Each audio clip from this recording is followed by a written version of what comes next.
안녕하세요. 예, 제가 오늘 준비한 설교를 올려놓고 시작하겠습니다. 잠시만 기다려 주세요. 네.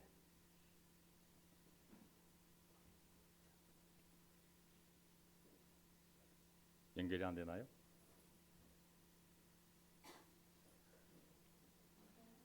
네.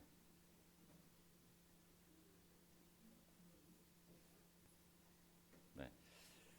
자, 제 아내가 매일 아침에 나와 사진을 찍거든요. 꽃 사진을. 그래가지고 오늘 아침에 찍은 사진이기 때문에 우리가 아름다운 마음으로 예배를 참석하고자 이렇게 왔습니다. 이 자연이 우리에게 큰 위로가 되거든요. 예. 자, 저는 평생 이제 죽을 때까지 꽃을 보며 살아야 돼. 이제 아름답죠? 예. 자, 오늘 저의 설교 제목은 하나님의 계획, 오늘이라는 제목입니다. 하나님께서 오늘 하실 일이 무엇일까요? 저는 구원과 희망이라고 생각합니다. 저는 오늘 말씀을 통해서 오늘이라는 하루가 얼마나 특별한지, 오늘 성찬 메시지를 통해서도 하루 안에 얼마나 많은 일이 벌어집니까, 사실. 오늘 하나님의 계획의 결정체인 오늘의 의미를 잘 생각해서 우리 모두에게 정말 특별한 오늘이 되기를 바라겠습니다. 하나님의 때가 찼다. 저의 첫 번째 포인트는요, 하나님의 때가 찼답니다. 저는 최근에 형제님들과 함께 이사야서 책과 또 에스겔서 그리고 예레미야서 한 9시간에 걸쳐서 7시간에 걸쳐서 함께 공부를 했습니다. 왜냐하면 구약을 깊이 이해할수록 신약을 깊이 이해할 수 있거든요. 구약의 언어가 신약의 언어이기 때문에 결국 하나님에 대한 그 마음, 뜻, 속성을 우리가 충분히 이해할 때 신약에서 했던 예수님의 모든 말씀과 가르침, 사도들의 가르침을 더 풍성하게 이해할 수가 있습니다. 근데 이사야서, 예수께서 예레미야서를 보게 되면 하나님의 백성들의 안타까운 모습이 나오지 않습니까? 항상 읽을 때마다 왜 그 좋은 가나안 땅에 들어가서 하나님께 복을 받았으면 계속 하나님을 잘 믿고 순종해서 정말 대대로 잘 살면 되는지 도대체 뭐가 씌워가지고 하나님을 떠나 왜 그 고생을 했을까? 정말 이해가 안 가고 안타까운 이야기의 반복이거든요. 근데 또 놀라운 것은 그 가운데서도 하나님은 항상 자기 백성에게 내가 놀라운 계획이 있다고. 당분간 너희가 너희 죄값을 치료 고통을 겪는지 모르겠지만 난 너희를 위한 놀라운 구원과 번영과 희망의 미래가 있다고. 잊지 말라고. 반드시 견뎌내라고. 자, 그런 메시지가 반복되는 걸 보면서 우리가 아무리 어려워도 이러한 믿음을 가질 수 있다면 반드시 우리 삶을 승리하겠구나. 저는 이제 구약 백성들의 그 삶을 계속 반복적으로 보면서 예수님이 왜 그런 일이 벌어지는지 정리해 놓은 구절이 이 신약 마태복음에 등장하는데 이 구절이 결국 이스라엘 백성들 가운데 일어난 일이었거든요.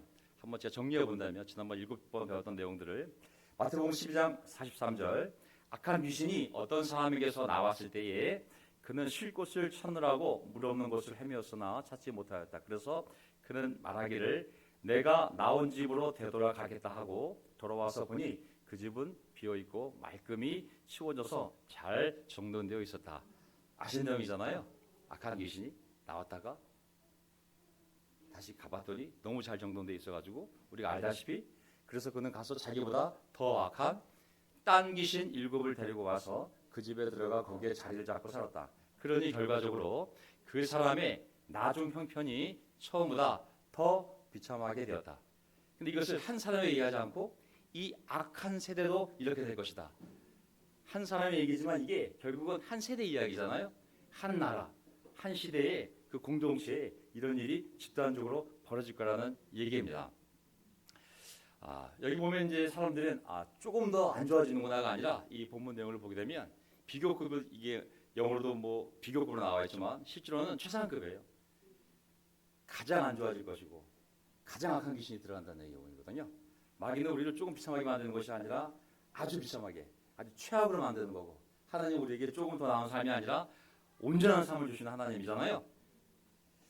자, 성경은 선한쪽으로도 말씀의 열매를 30배, 60배, 100배로 맺을 거라고 격려하시고 또 악한 쪽으로도 죄의 엄청난 결과들을 또 그렇게 어느 쪽으로든 씨가 뿌려지면 그 결과는 엄청나다는 것을 계속 우리에게 말씀하고 있거든요.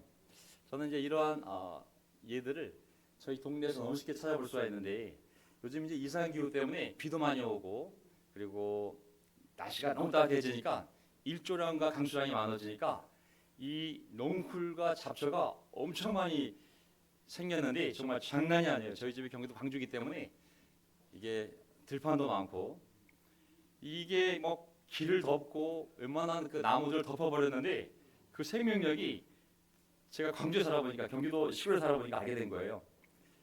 아, 근데 이제 이러한 그 가르침에 대해서 잠언에 대해서 이제 어떠한 비유가 있냐면 게으른 사람의 밭과 지각이 없는 사람의 포도원을 내가 지나가면서 보았더니 거기에는 가시덤불이 달려 있고 엉겅퀴가 지면을 덮었으며 돌담이 무너져 있었다. 나는 이것을 보고 마음 깊이 생각하고 교훈을 얻었다. 제가 딱 얻은 교훈이에요. 어떤 모습이냐면 이게 나무가 아니고 다 원래는 이 도시가 생기면서 저희가 신도시거든요. 다 조경을 해놨어요. 저는 그걸 다 봤죠. 아 밑에 잔디가 깔려 있고 좀 있으면 철쭉이 나오겠구나. 근데 이번에 너무 오랫동안 비가 오고 해가 지니까 넝쿨이 이상적으로 자라가지고 다 덮어버린 거예요. 이 원래 이런 모습이 되면 안 돼요, 사실. 그래서 길바닥에도 처음 보는 나무들이 원래 잔디가 있어야 되거든요. 그래서 점령을 해버린 거예요. 겉에 공부가 있었는데 처음 보는 이 장을 해가지고 식물도 아닌데 무슨 하러 왔는지 가득 찬 거예요. 제가 야 이 모습을 보면서 아까 그 장문의 그 깨달음이 조금만 더 자야지 조금만 더 팔을 베고 누워 있어야지 하면 이게 갑자기 벌어진 일이거든요. 가난이 강도처럼 들이닥치고 빈곤이 방패로 무장한 용사처럼 달려들 것이다. 이게 어느 순간에 이게 확 일어나는데 야 이게 감당이 안 될 정도로 압도하더라고요. 사실은 원래의 모습을 압도. 이 이제 구약에서 하나님의 백성이 살던 땅이 하나님의 저주를 받아 황폐하게 되면 제일 먼저 등장하는 게 바로 이 찔레나무, 가시나무, 잡초예요. 원래 거기는 무화과나무, 포도나무, 감람나무가 잘 자라야 되는데 하나님이 복을 거두어 가시면 땅이 황폐화되면서 엄청난 생명력을 가지고 자란 것이 찔레, 가시나무, 잡초거든요. 근데 그 생명력이 장난이 아니거든요, 사실. 근데 제가 이 성경에서 봤던 원리와 제가 최근에 벌어지는 이 동네의 모습을 보면서 야, 진짜 이게 강도처럼 들이닥치고 달려들 거라고 하더니 우리 삶이 하루하루 잘 정돈되고 나아가지 않으면 나도 모르는 사이에 이런 일이 내 내면 세계에서 벌어질 수 있는 거구나. 항상 구약에 반복되는 표현 중에 하나가 뭐냐면 왜 하나님 의인들이 이렇게 어려운데 악인들은 왜 저 잡초처럼 저렇게 번성합니까? 또 욥도 어떤 표현을 썼냐면 하나님 제가 만약에 사람들을 고통스럽게 한 게 있다면 제 밭에서 밀과 보리가 아니라 가시나무와 찔레와 잡초가 자라게 하세요. 라는 표현이 등장하거든요. 저는 이걸 보면서 죄가 씨앗이 되어서 부패해진 마음에 뿌리를 받고 자라면 그것이 찔레나무가 되고 가시나무가 되어 사람의 힘으로 뽑아낼 수 없을 정도로 무성하게 그리고 깊이 자란다는 사실을 또 성경을 통해서도 확인을 하고 또 제가 사는 동네의 모습을 통해서도 확인할 시간을 보내고 있습니다. 저희 집이 이제 옥상층이거든요. 탑층이에요, 탑층. 근데 거기가 산지 여름이 왔는데 장마가 되면 집안에서 비가 오는 거예요. 천장이 새서 그 방 쪽에 있는 그, 그 창문을 통해서 비가 양동이를 받을 만큼 내리는 거예요. 새 아파트고 또 힐스테이트라는 빅브랜드 있는데 새 집이었거든요, 사실.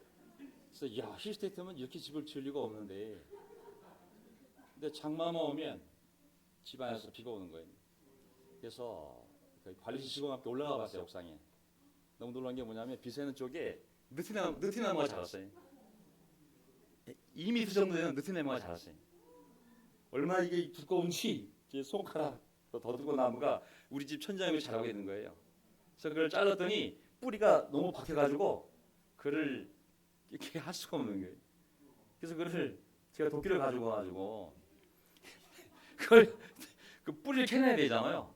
뿌리가 너무 깊이 박혔어요. 두꺼운 뿌리가. 그래서 뿌리는 캐내지 못하고 동네 사람들 욕을 엄청 먹었어요. 위에서 도끼질을 하니까 집이 다 물리잖아요. 그래가지고 이제 관리실과 함께 대공사를 벌였는데 그게 몇 집이 합쳤는데 2천만이 넘었다 그랬거든요. 그래서 그 뿌리를 캐내고 천장을 다 이제 우레탄으로 덮었는데 알고 봤더니 그렇게 집을 지을 때 그 특히 그 느티나무 씨들이 있는데 그게 날라가지고 콘크리트가 이제 습기가 있으니까 거기 박으면 피가 계속 오잖아요. 그게 나무가 된대요. 나무가 얼마나 강한지 느티나무를 뚫고 들어가는데 그래서 누수가 많이 발생한대.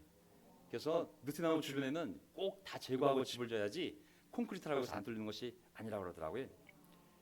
사람의 힘으로 뽑아낼 수 없을 정도로 사람의 부패한 마음에도 어떤 씨앗들이 날라 들어와 자라게 되면 우리가 뽑을 수가 없어요. 저는 유대 백성들의 왜 그들이 남의 나라에 포로로 끌려갔어야 됐을까? 하나님의 성전은 하나님이 스스로 무너뜨리고 하나님의 이름을 든 도성은 하나님이 다 무너뜨리고 황무지를 만들어버리고 백성들은 왜 남의 나라에 70년 끌려갔어야 됐을까 생각해보면 7귀신이 들어간 거잖아요. 최악으로 악한 7귀신이 들어가서 백성들 마음속에 자리를 잡고 우상을 숭배하게 만들고 타락하게 만들었을 때 이게 뽑힐 수 있는 것이 아닌 거예요. 그들의 힘으로. 그들이 회개한다고 될 문제가 아닌 거예요. 하나님 아예 포기하시고 70년 동안 그 땅을 황폐하게 만들고 그 70년 동안 너희는 남의 나라 가서 완전히 마음속에 있는 그 악한 마음이 뿌리 뽑힐 때까지 남의 나라에 보낸 거죠. 다 뽑히면 다 회개하면 내가 다시 이 땅에 돌아와서 새로 시작할 거라고. 그것이 70년 동안 포로로 끌려갔던 그 포로 생활의 의미였던 것이죠. 저는 오늘 하나님의 주권, 오늘이 하나님의 주권이거든요. 이게 뭐 매주 오니까 매일 오니까 우리 게 아니라 하나님이 주권적으로 시간을 창조하시고 우리에게 주신 하루가 시간이 오늘이거든요. 그래서 우리 신앙은 한 달 신앙짜리가 아니고 한 주 신앙이 아니라 날마다 신앙이 아니겠습니까? 내일 신앙이 아니라 오늘 신앙이에요. 우리에게는 예수님의 주기도문을 보면은 오늘 우리에게 일용할 양식을 달라고 그러지 한 달치, 다음 주, 내일 양식을 얘기하지 않거든요. 그래서 우리의 신앙은 오늘 신앙이에요. 오늘 신앙. 오늘이라는 하루, 이 하나님이 주신 하루인데 이 하루의 주권자가 누구냐면 하나님이에요. 그리고 오늘 하루를 누가 주관하냐면 하나님이 주관하시는 거예요. 하나님 우리에게 오늘이라는 하루를 주신 분명한 이유가 있는 것이거든요. 이 하루 사이에 세상에서 정말 많은 일들이 벌어집니다. 좋은 일도 많이 벌어지고 나쁜 일도 많이 벌어질 수 있는 것이 오늘 하루예요. 그래서 오늘 우리 하루를 영적으로 잘 받아들이고 이 하루를 승리의 하루, 축복의 하루, 기쁜 인생으로 나아가는 하루로 만들어야 하는 결정을 우리가 내려야 되거든요. 우리가 결정하고 어떤 부분 돌아서지 않으면 1년 뒤에는 이미 정글이 되어 있어서 사람의 손을 쓸 수가 없어요. 하지만 누구든지 늦었지만 오늘이라는 시간이 있을 때 결정하고 돌아서면 하나님 은혜가 강력해요. 하나님 은혜가 강력하기 때문에 모든 죄를 용서하고 우리 삶을 완전히 변화시킬 수 있는 하나님의 능력이 있거든요. 그래서 우리가 오늘 하루에 대해서 제가 좀 이렇게 설명을 드리고 싶어요. 마태복음 26절 31절 보세요. 그때 예수님은 제자들에게 이렇게 말씀하셨다. 오늘 밤 너희는 모든 나를 버릴 것이다. 예수님을 3년 따랐지만 버리는 하루가 걸려요. 하룻밤 사이에 3년 동안 따르던 제자들이 예수님 떠날 수가 있어요. 하루가 보통 긍정한 하루가 아닌 거예요. 34절 내가 진정으로 너에게 말한다. 오늘 밤에 닭이 울기 전에 네가 3번 나를 모른다 할 것이다. 하룻밤 사이에 예수님의 수제자가 예수님을 쳐다보면 3번을 부인할 수 있는 시간이 하루예요. 하루라는 것은 강력한 거예요. 사실은 좋은 쪽으로도 마찬가지. 좋은 쪽으로도 누가복음 4장 21절 예수께서 그들에게 말씀하셨다. 이 성경 말씀이 너희가 듣는 가운데서 오늘 이루어졌다. 구약이 하나님이 한 날을 정하시고 내가 그 구원의 역사를 그날 이룰 건데 구약 역사 아브라함부터 시작해서 내내 39권 내내 약속되어진 그 날이 오늘 이루어진 거라고. 한 날에 하나님의 역사가 이루어지잖아요. 내 말을 듣는 자는 구원을 받는 거라고. 오늘, 내일이 아니에요. 누가복음 19장 9절 사개오에게 뭐라고 말씀하셨어요? 오늘 구원이 이 집에 이르렀다. 오늘. 내일 공부할게요. 내일 결정할게요. 내일은 예수님 떠나요. 오늘 이 집에 구원이 이른 거거든요. 하루란 이 시간 안에 얼마나 엄청난 일이 벌어진지 보세요. 누가복음 23장 43절 예수께서 그에게 말씀하셨다. 예수님 한쪽에 있는 한편에 있는 강도였잖아요. 내가 진정으로 너에게 말한다. 너는 오늘 나와 함께 낙원에 있을 것이다. 그 하루의 결정이 그 사람이 영원한 낙원에 살지 영원한 지옥에 있을지 결정할 수 있는 시간의 길이가 하루의 하루. 하루가 얼마나 소중한지 아시겠죠? 야고보음 4장 13절 오늘이나 내일 어느 도시에 가서 1년 동안 거기에서 지내며 장사하여 돈을 벌겠다 하는 사람들이여 들으십시오. 여러분은 내일 일을 알지 못합니다. 어떤 사람이 자신감을 갖고 나는 오늘 이거 하고 내일 저거 할 거야 라고 얘기할 때 당신이 뭔가 잘못 생각하고 있는 것이다고. 시간은 하나님이 지배하는 것이지 네가 지배하는 것이 아니라고. 오늘과 내일의 주인은 하나님이지 네가 오늘과 내일의 주인이 아니라는 말씀하시는 거거든요. 하나님이 오늘 우리에게 시간을 주신 데에는 분명한 이유가 있지 않을까요? 창세기 1장을 보게 되면 시간과 공간을 창조하신 분은 하나님이잖아요. 누가 시간과 공간을 창조했어요? 창세기 1장을 보게 되면 하나님이 시간과 공간을 창조하셨고 창조되어진 시간과 날들의 주권자는 하나님이. 그분 마음대로 늘릴 수도 있고 줄일 수도 있고 해를 멈출 수도 있고 짧게 만들 수도 있고 하나님이 그 모든 시간을 주관하시잖아요. 목적은 뭐냐면 그 하루하루를 사용하셔서 사람들을 구원하시고 하나님의 선한 계획을 이루어가는 것이 그 시간의 목적입니다. 아멘. 다음 달 공휴일이야. 그 다음 달은 연휴야. 다음 달은 월급이야. 이게 시간의 목적이 아니고 하나님이 하루, 일주일, 한 달, 1년의 주기를 만든 이유는 하나님의 구원 계획 속에서 사람들을 구원하고 사람들에게 선한 것을 하게 하기 위한 단위로 하나님이 만들어 놓은 거거든요. 그게 시간의 목적인 거예요. 나에게 모든 인력이 주어진 이 하루의 목적은 내 계획 안에 있는 것이 아니라 하나님의 계획 안에 있는 거예요. 하나님 그 하루를 사용하셔서 구원할 사람을 구원하시고 하나님이 하실 일을 해 나가시는 줄 믿습니다.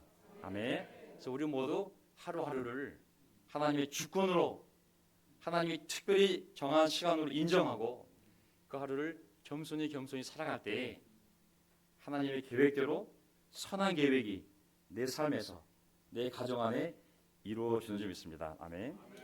그 하루하루도 특별한데 그 일주일한 시간 중에 하루를 하나님이 명령해서 거룩하게 하라는 것은 뭐냐면 분리시키라고 나를 위해 바치라고. 그날은 하루하루가 다 특별한 하나님의 계획이지만 그 중에 마지막이든 첫째 주의 하루든 이 주일을 하나님께 바치라는 것은 엄청난 특별한 하나님의 계획 아니겠습니까? 그 계획의 날에 여기 와서 하나님께 예배를 드리고 있는 여러분들은 정말 하나님의 뜻에 순종하는 자요 하나님의 선한 계획이 우리 모두의 삶이 이루어지는 정말 지혜로운 삶을 사는 축복된 삶이라고 저는 감히 성경 말씀을 통해 말씀드릴 수 있습니다. 아멘. 그래서 오늘 제 마지막 포인트는 오늘 하나님이 주관하시고 하나님의 주권을 우리에게 허락하신 이 오늘 우리는 선한 것을 결정해야 되는 점이 있습니다. 아멘. 네, 보세요. 특히 이제 구약을 제가 살펴보면서 이제 구약에서 이제 오늘이라는 단어는 영어로는 투데이지만 히브리어는 하이옴이에요. 하이옴. 계속 반복되는데 특히 신명기에 보면 모세가 했던 설교에서 계속 강조하는 게 오늘이에요. 오늘. 한 70번 정도 나와요. 신명기에만 오늘이라는 단어가 70번 정도 나오는데 제가 대표적인 구절을 두 개만 갖고 왔는데 보세요. 신명기 3장 15절 보십시오. 내가 오늘 생명과 번영, 죽음과 파멸을 당신들 앞에 내놓았습니다. 언제? 내일이 아니에요. 오늘. 분명히 하나님의 메시지를 전했다고. 생명과 번영 아니면 죽음과 파멸. 오늘. 30장 19절 나는 오늘 하늘과 땅을 증인으로 세우고 생명과 사망, 복과 저주를 당신들 앞에 내놓았습니다. 당신들과 당신들의 자손이 살려거든 생명을 오늘 선택하십시오. 오늘이라는 하루 동안에 내가 내린 결정이 내 자신뿐만 아니라 내 자손에게까지 생명과 사망, 복과 저주를 불러일으키는 엄청난 결정을 내릴 수 있는 시간이 내일이 아니라 오늘인 거예요. 아멘. 내일 하나님이 줄 때 올 수 있는 날이지 자동적으로 오는 날이 아니거든요. 내일이 온다 할지라도 그날에 내가 있을지는 아무도 모르는 것이죠. 스가랴 8장 9절을 보게 되면 이제 구약의 많은 예언자들이 많은 경고와 하나님의 백성들에게 심판에 대한 메시지를 전했지만 궁극적으로는 그들을 위로하고 격려해서 어떻게 해서든 회개하고 어떻게 해서든 영적으로 부흥할 수 있도록 하기 위한 것이 이제 예언자들이었거든요. 특히 스가랴서를 보게 되면 스가랴서는 다 아다시피 그들이 70년 포로로 끌려가다가 돌아와서 제일 먼저 해야 할 일이 하나님의 집을 짓는 일이었잖아요. 근데 그게 결국 쉽지 않았거든요. 그 일도 쉽지 않았을 뿐만 아니라 주변에서 워낙 반대가 심했기 때문에 그런 방해 공작을 뚫으면서 성전을 지어야 되는데 짓다가 몇 년 짓다가 포기했어요. 너무 실망이 돼서 다운이 돼서 안 짓고 있었는데 그때 이제 학개나 스가랴 같은 예언자를 보내서 너희가 지으려 했던 걸 지으라고 계속 위로하고 격려하는 예언자가 바로 이 스가랴였습니다. 스가랴가 8장 9절 나 만군의 주가 말한다. 너희는 힘을 내어라. 만군의 주의 집 곧 성전을 지으려고 하나님의 집을 지으려고 기초를 놓던 그때에 일어난 그 예언자들이 전한 바로 그 말을 오늘 너희는 듣는다. 9장 12절 사로잡혔어도 희망을 잃지 않은 사람들아 이제 요새로 돌아오너라. 오늘도 또 말한다. 내가 너에게 2배로 갚아주겠다. 아멘. 포로로 끌려와서 쉽지 않은 삶이었는데 다시 자기 삶을 시작하려면 하나님의 집을 먼저 짓겠다는 결정은 보통 어려운 결정이 아니었거든요. 황무지가 된 도시로 돌아와서 다시 자기 집을 짓고 삶의 터전을 이루어야 되는데 밭도 일구고 근데 먼저 하나님의 집을 짓겠다고 예루살렘 남아서 이 성전을 짓는 것은 보통 어려운 일이 아니었어요. 그리고 이 일도 어렸을 뿐만 아니라 주변에서 하도 소문에 루머에 그냥 방해 공작이 있었기 때문에 야 이거 우리가 못 짓을 것 같아 하고 백성들이 포기했어요. 믿음이 흔들린 것이죠. 그때 그들을 격려한 게 바로 이 예언자였어요. 너희가 이걸 포기하게 되면 이제 하나님의 성전 짓는 일에 무관심하게 되고 영적으로 나태해지면 너희들의 삶이 될 것이 아무것도 없다고. 이걸 견뎌내면 이 일을 통해 하나님이 엄청난 일을 하실 건데 다시 용기를 내고 하나님의 집을 지으라고. 너희들이 이 성전을 지으면 이 건물은 완성되는 것이 아니라 이 성전의 주인이신 메시아가 올 거라고. 미래의 영광스러운 모습을 보여주면서 계속 도전과 격려를 주었던 것이 스가랴 예언자거든요. 사람이 영적 꿈을 이루면 저도 마찬가지고 우리 모두 똑같은 아담의 후손으로서의 본성이 있는데 쉽게 세속적이 되고 영적으로 나태해질 위험이 매우 큽니다. 영적 꿈을 잃어버리게 되면 이 빈 공간 안에 자기보다 악한 귀신 7이 아니라 최악으로 나쁜 놈들 7을 데리고 들어온다고 그랬잖아요. 그래서 하나님의 집을 재건하는 일에 열심을 다시 내서 영적 생활 다시 부흥이 되고 그리고 내가 부흥이 되면 나를 통해 하나님이 지을 많은 영적인 집들이 또 있어요. 그리고 하나님의 역사가 발전하는 거거든요. 우리가 내려놓는 순간 우리 자신도 영적으로 나태해지고 세속적이 되면서 귀신이 하나 둘 들어온 것뿐만 아니라 나를 통해 구원받아야 할 내 가족, 내 자녀들, 내 부모님, 내가 전도해서 나를 통해 구원받게 바라셨던 많은 사람들의 구원이 다 멈추는 거잖아요.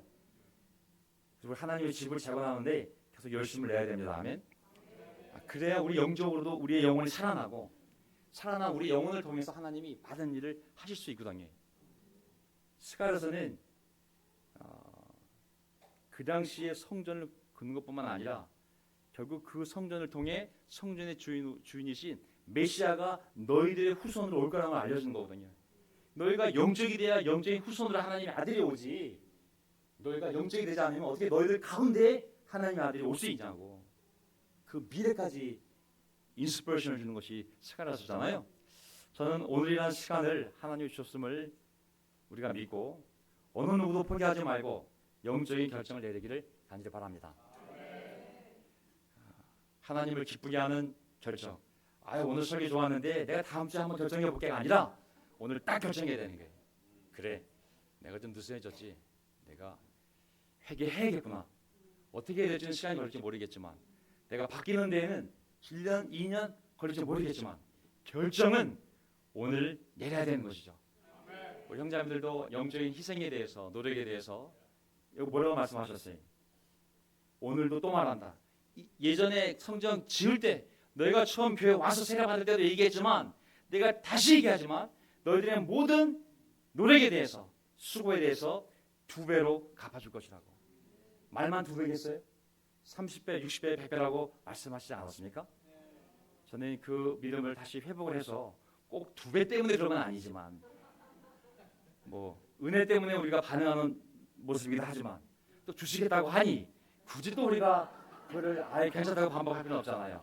안 주셔도 되지만 주시겠다고 하니 하나님 감사한 마음으로 받겠습니다.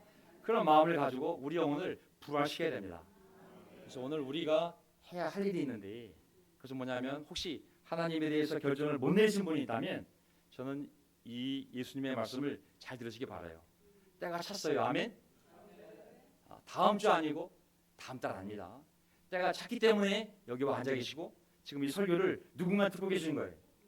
하나님의 나라가 이미 여러분 바로 앞에 와 있는 거예요. 이제 해야 할 일은 그냥 회개하고 복음을 믿는 겁니다. 아멘. 내일로 미루지 마시고 결심을 오늘 하세요. 공부는 1년 뒤에 할 수 있어요. 하지만 마음의 결심을 내리면 하나님이 함께 하실 거예요. 그 결심을 내리지 않으면 마귀가 또 함께 할 거예요. 나중에 해. 내일 돼 있는데 뭐. 죽기 전에 하면 돼. 오늘의 결정이 그렇게 중요한 거예요. 우리 형제자매들 혹시 영적 중심이 흔들리는 분들이 있다면 이 말씀이 저를 통해 하나님이 하시는 말씀을 생각하세요. 너희는 먼저 하나님의 나라와 하나님의 의를 구하여라. 기도드리겠습니다. 아멘.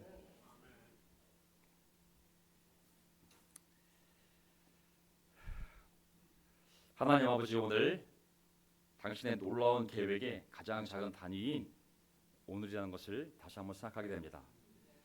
오늘이라는 것은 어떤 사람에게는 하나님의 구원의 때가 찬 날입니다.